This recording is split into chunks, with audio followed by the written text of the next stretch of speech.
I want to, first of all, start off by thanking the hardworking men and women of the Internal Revenue Service for their tireless efforts. That has been one of the most challenging times, I think, in the agency's history. Your work is incredibly important, greatly appreciated.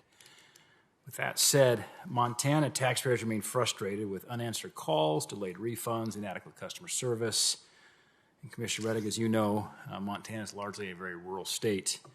With internet service and cell coverage sparse in many parts of the state, Montanans rely on in-person taxpayer assistance centers to get help with their tax issues.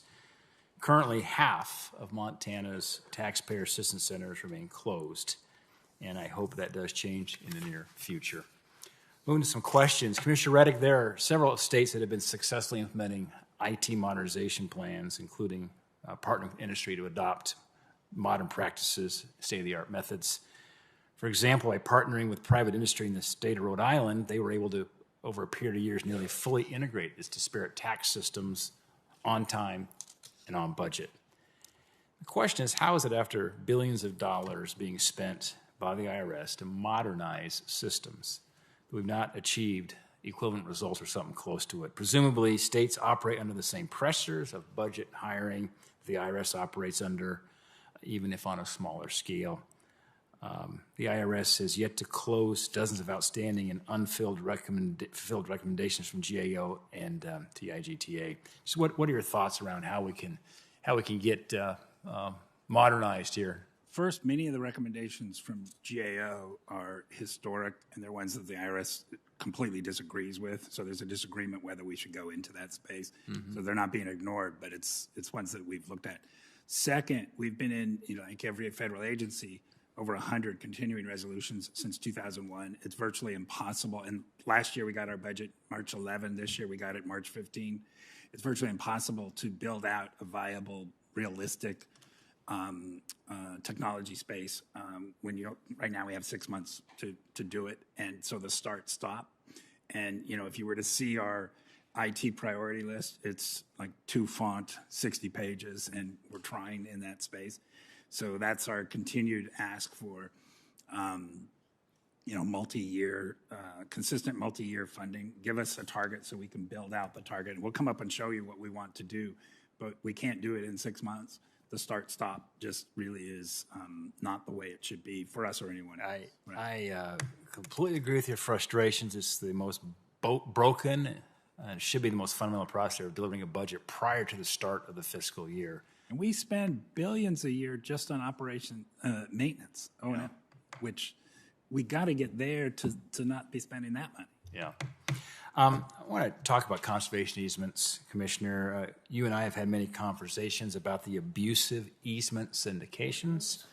You know how I feel because I've introduced legislation with Senator Stabenow to outlaw the most egregious transactions. As you're aware, criminal indictments were recently handed down related to some of these syndicated conservation deals, and the IRS is auditing hundreds of other syndicated transactions. Mr. Commissioner, just help my understanding of the state of play here. When looking at syndicated easements, either those referencing the indictments or those that you continue to review through the audit process, are there structural differences in the way a syndicated easement is designed, or are they similar?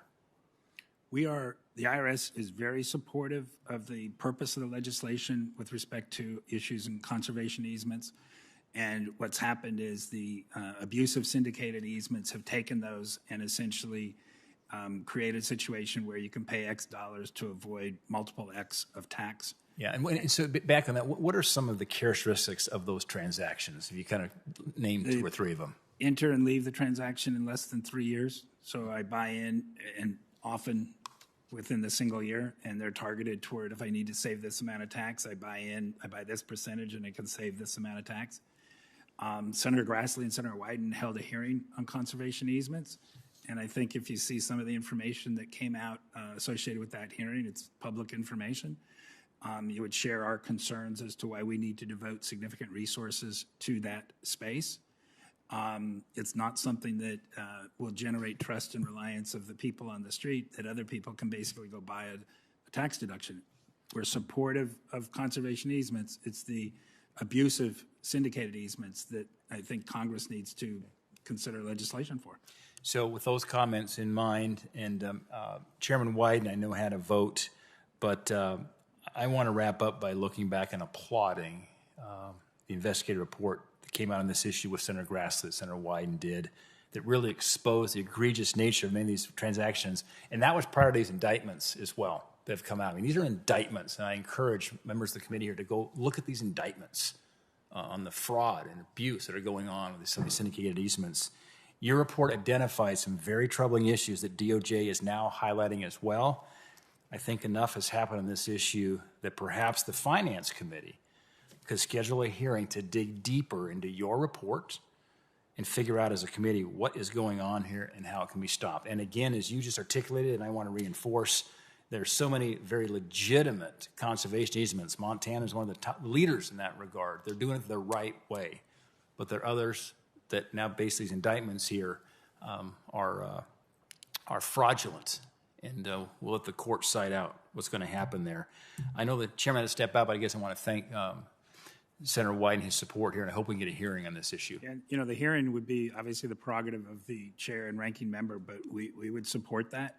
And not only would I encourage people to look at the information that's in the investigative report, that's in the indictments. You know, we are in litigation with many transactions, and we have taken to amending our pleadings to assert civil fraud penalties in certain of these transactions. That should telegraph where the IRS believes many of these transactions are. The abusive syndicated transactions need to stop. And as our efforts have not been impactful from what we're seeing. Right, and as you and I talked about, it seemed like even though these indictments are coming out, we put folks a warning. There was clear guidance giving out here. You know, 5 years Thank you, ago. Senator Daines. Yeah. I'm gonna All right. ask you Thank to you. Wrap it up. Yep. Thank you, Thank Senator you. Thune. Thank you, Madam Chair. Commissioner, nice to have you here. Welcome. Since last year's IRS data breach or leak of private taxpayer information in which the left-leaning ProPublica went out on